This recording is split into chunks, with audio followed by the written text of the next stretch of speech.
Micro and nanoplastics affect the emergence of life. During pregnancy, a woman's body creates ideal conditions for the growth and protection of the fetus. However, even the placenta, the body's primary barrier between mother and child, cannot stop plastic nanoparticles from crossing through. A research team led by Antonio Ragusa made a landmark discovery when they detected microplastic particles in the human placenta for the first time. Their findings showed that plastic can penetrate a place where no artificial material had ever been found before, the very environment where new life begins. I was in a wonderful place in Italy, in Sardinia, a place called Piscinas, in Sulcis, in the southwest of Sardinia, where the old mining areas are. It's a very remote, beautiful spot where there's nothing around for 6 or 7 kilometers. While I was walking, I suddenly saw these bright, colorful, sparkling things on the beach. I asked my wife, "What is this?" She looked at me a little puzzled and said, "Well, it's plastic."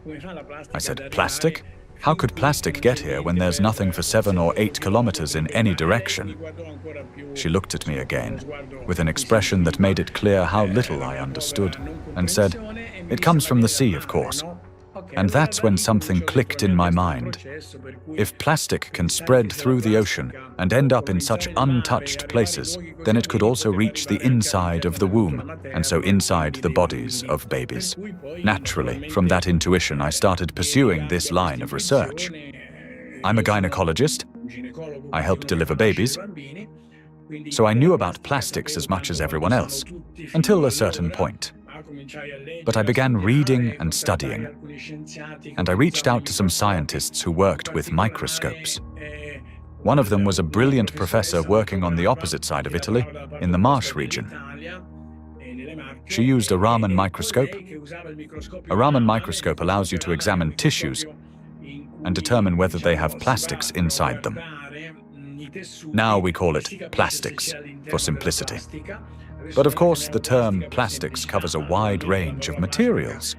There are dozens and dozens of different plastics. Let's say they are tiny pieces, polymers, that is, infinitely repeated tiny pieces of certain materials that we use every day, throughout the day. So we sent placentas to this professor, and she did an excellent job. She was able to locate and identify plastics inside placentas for the first time. The article we published in 2021 caused a bit of a scandal because the idea of plastics inside the placenta, inside our babies, was shocking to people.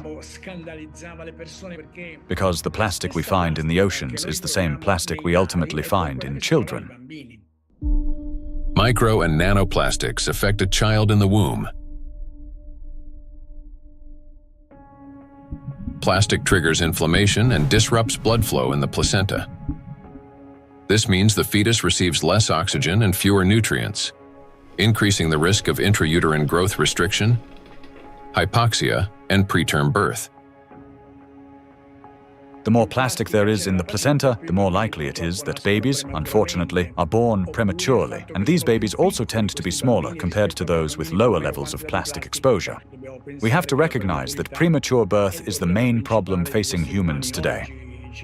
In Italy, it's about 7%. In the United States, where the healthcare system is clearly less effective than Italy's, 12% of babies are born prematurely. So, in this sense, an increase in this number would mean an even greater burden for humanity, biologically, for families, and for everyone involved, and of course, economically, for those who care about costs. We know that these particles can be taken up by these particles going through the placenta and then being found in the embryo, and therefore indicating that already in very early life we have an exposure also to the embryo. The electrostatic charge carried by nanoplastics is especially dangerous in embryonic tissues, where even minor disruptions can lead to developmental abnormalities. In other words, nanoplastics begin harming the child's body even at the very earliest stages of its formation. Over the past 2 decades, physicians have documented an alarming increase in congenital birth defects. For instance, Chinese researchers have found that in China, the rate of such defects has nearly tripled. Similar trends have been observed in other countries. One of the fastest-growing congenital abnormalities in newborns is gastroschisis, a defect of the anterior abdominal wall in which loops of the intestine and sometimes other organs protrude through an opening in the abdominal cavity. The prevalence of this defect has increased over the past 3 decades. For instance, in the United States between 1995 and 2012, the percentage increase in gastroschisis ranged from 68% to 263%. An increasing number of children are also being born with hypospadias, a condition in which the urethral opening in boys is located in an abnormal position. In the United States, the incidence of hypospadias has risen by approximately 17% over the past 20 years. A recent growing number of cases involving congenital heart defects, Down syndrome, and other developmental anomalies have also been reported. Impact of micro and nanoplastics on children after birth. After birth, children continue to be exposed to micro and nanoplastic particles. Plastic baby bottles, food packaging, and toys are all sources of contamination. When a baby bottle containing warm water is shaken, up to 16 million microplastic particles per liter can be released. Hot water and sterilization further accelerate this process. As a result, infants are exposed daily to millions of microplastic particles and trillions of nanoplastics. Scientists have even detected microplastic in human breast milk. Research has shown that nearly 40% of breast milk samples, one of the most essential sources of infant nutrition, already contain hazardous plastic microparticles. Due to their higher metabolic rate and breathing frequency, children take in more air, water, and food per unit of body weight than adults. Consequently, at the same level of environmental contamination, their bodies absorb higher doses of microplastic. Moreover, the protective barriers in a child's body are not yet fully developed. This means plastic particles can penetrate tissues more easily and accumulate at higher concentrations. For example, in children under 2 years of age, the ethmoid bone is not yet fully formed, and its openings are wider, allowing plastic particles to pass more easily through the olfactory nerves directly into the brain. Plastic is an infiltrator, and it's mainly children who are affected by it. In our scientific article that drew a lot of attention and was widely cited, we called them cyborg babies, meaning babies who are made of organic material, but also inorganic material like plastic.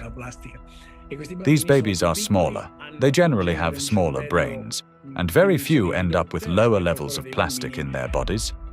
They're not completely free of it, since plastic is everywhere, but with lower levels of plastic.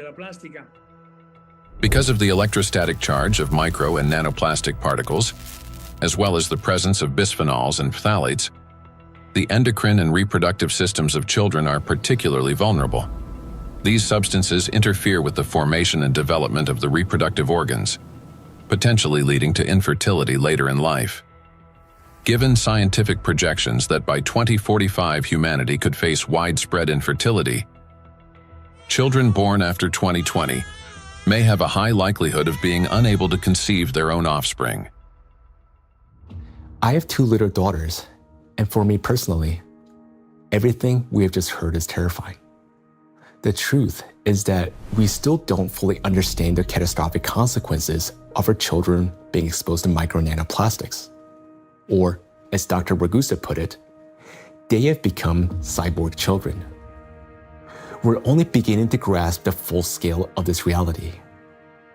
And it is truly heartbreaking to look at small children and realize that they may never be able to have children of their own. Not to mention that their lives are already at risk today. The immune system is also at risk.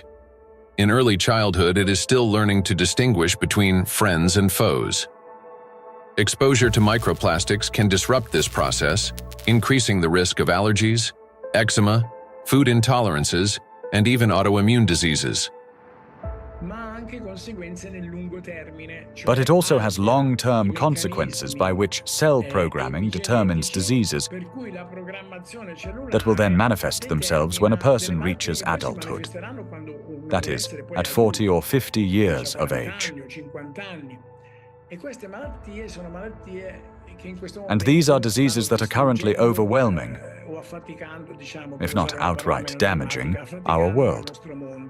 They're the so-called non-communicable diseases: obesity, hypertension, diabetes, and metabolic syndrome. A child's brain is especially vulnerable in the first years of life, a critical period of rapid nervous system development when neurons are formed and complex neural connections are established. However, electrostatically charged nanoplastic can interfere with these delicate processes by inducing inflammation, damaging immature nerve cells, and impeding their development. As a result, memory, attention, and learning abilities may be impaired, and emotional instability can arise. Over time, this may manifest as anxiety, learning difficulties, and episodes of aggression. In addition, studies indicate a potential link between exposure to micro and nanoplastic and the development of autism spectrum disorders. Given the breadth of damage that electrostatically charged micro and nanoplastics can inflict on the human body, the scientific community may need to examine their possible role in the rapid rise of autism more closely. For me as a father, it is heartbreaking to realize how truly defenseless our children are. Micro and nanoplastics start affecting them from the very moment of conception, persist throughout fetal development, and continue their impact after birth. Unfortunately, the illnesses that we have already discussed are not the only conditions that micro and nanoplastics can trigger in children. According to statistics, sudden infant death syndrome is among the leading causes of mortality in infants under 1 year old.